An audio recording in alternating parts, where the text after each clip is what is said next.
Bonjour à tous, c'est Amaya Fagoaga pour la web radio. C'est Sophia Bellamine de la web radio. Aujourd'hui, nous sommes le 3 décembre 2018 et nous recevons Monsieur Patrice Baumel, Assistant d'Hervé Renard, qui est l'entraîneur de l'équipe nationale du Maroc. Je suis actuellement dans le public avec les élèves, auxquels je vais poser quelques questions pour connaître leur avis sur cet événement. Est-ce que tu pourrais te présenter s'il te plaît?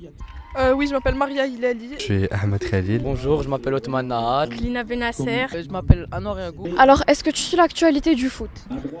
Oui, mais que celle du Maroc et de la France. Oui, effectivement, je suis le foot, je suis un fan de football et il est clair, comme tout fan de football marocain, je suis mon équipe nationale. Bien sûr, je suis même de très près l'actualité du foot, surtout l'actualité marocaine. Et qu'est-ce que tu as pensé de la prestation de notre équipe pendant la Coupe du Monde? Franchement, ils ont très bien joué, surtout le dernier match. Et je trouve que il y avait un peu trop d'injustice. Mais bon, après c'est ça le foot et du coup ils ont très bien joué. Pendant la Coupe du Monde, j'ai été très fier de mon équipe, très fier de mon équipe nationale, très fier de mon drapeau, très fier de nos joueurs.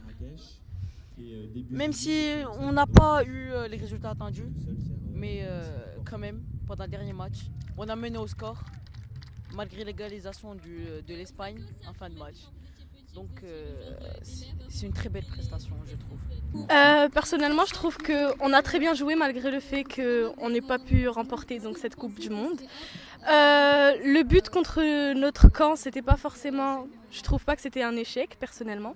Je trouve qu'au contraire, on en a appris beaucoup suite à cette Coupe du Monde. Que les joueurs se sont donnés à fond et on n'a pas à critiquer comment ils ont joué, etc. Parce qu'ils ont fait de leur mieux et j'en doute pas.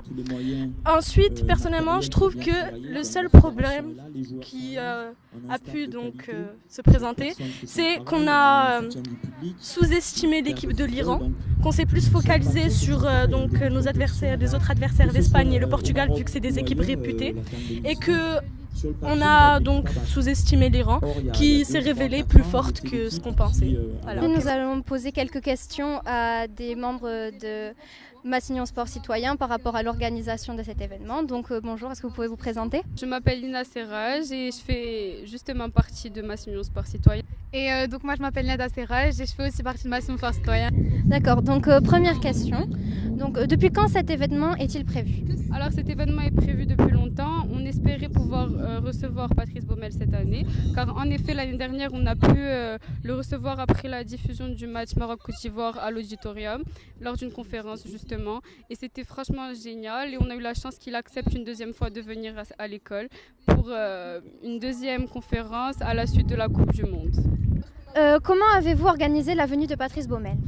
Alors c'est vraiment un gros événement, il faut penser à tout, il fallait réfléchir à qui allait s'occuper du pôle artistique, qui allait s'occuper du pôle sportif, la logistique, tout ce qui est le contenu de l'émission pour que ça soit pas trop monotone, donc l'animation qui va avec, donc il fallait vraiment penser à tout pour arriver à avoir un événement réussi. Avez-vous rencontré des difficultés lors de l'organisation? Si oui, lesquelles? Alors, en plus du fait que, comme j'ai dit, il y avait beaucoup de choses à penser et tous les pôles à organiser, il y avait aussi le fait qu'on avait un délai très court pour pouvoir préparer cette émission, parce qu'en effet, Patrice Baumel était disponible seulement à cette date. Il allait ensuite travailler en déplacement quelque part, donc on ne pouvait pas faire ça plus tard, c'était vraiment la seule date. C'est pour ça qu'on a dû tout organiser rapidement et essayer de tout gérer en peu de temps. Un petit peu en avance de New York en 2011. Avez-vous fait face à des imprévus? Si oui, comment les avez-vous gérés? Alors oui, on a eu quelques imprévus, comme dans chaque événement, il y a toujours des imprévus, on ne peut jamais tout prévoir. Le seul imprévu dont je peux parler tout de suite, ce serait le fait qu'il y a eu des absents dans les personnes qui devaient passer pour l'animation, pour les coups francs et les face-à-face au but. Et on a dû les remplacer au plus vite avant que Patrice Baumel arrive. D'accord, merci beaucoup de nous avoir accordé de votre temps. Merci à vous de m'avoir posé ces questions. Merci. C'était Amaya Fagoaga pour la web radio. Au revoir.